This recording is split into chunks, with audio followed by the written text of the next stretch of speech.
ધોરણ 10 અને 12માં અભ્યાસ કરતા સૌ વિદ્યાર્થી મિત્રો, આપ સૌ આપની જિંદગીના એક અગત્યના પડાવ બોર્ડ એક્ઝામ તરફ આગળ વધી રહ્યા છો. છેલ્લી ઘડીનો સમય છે, છેલ્લી ઘડીની તૈયારીઓ ચાલતી હશે ત્યારે આપ સૌને મારી એક જ સલાહ છે, વિનંતી છે કે આપ સૌ અત્યાર સુધી તમે જે કંઈ પ્રશ્નો કર્યા છે એની જ પુનરાવર્તન કરજો. જે કંઈ નવું આવે તમારી સમક્ષ અથવા કોઈ અન્ય કહે કે આ પ્રશ્ન પૂછાય એવો છે તે તરફ ધ્યાન ન આપતા તમે જે કંઈ તૈયારી કરી છે એનું જ પુનરાવર્તન કરજો.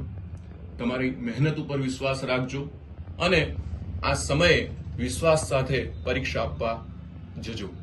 પરીક્ષા સ્થળ સુધી સમયસર પહોંચી જજો. પરીક્ષા ખંડમાં બેઠા પછી થોડીક વાર મનને શાંત કરજો, તમારી આંખો બંધ કરજો અને મનોમન તમારી જાતને કહેજો કે મને બધું જ આવડે છે, મેં જે કંઈ વાંચ્યું છે તે મને યાદ છે. આ વિશ્વાસ સાથે પેપર પ્રશ્નપત્ર વાંચજો, પ્રશ્નોને સમજજો અને એમાંથી જે સરળ પ્રશ્નો છે ત્યાંથી લખવાની શરૂઆત કરશો.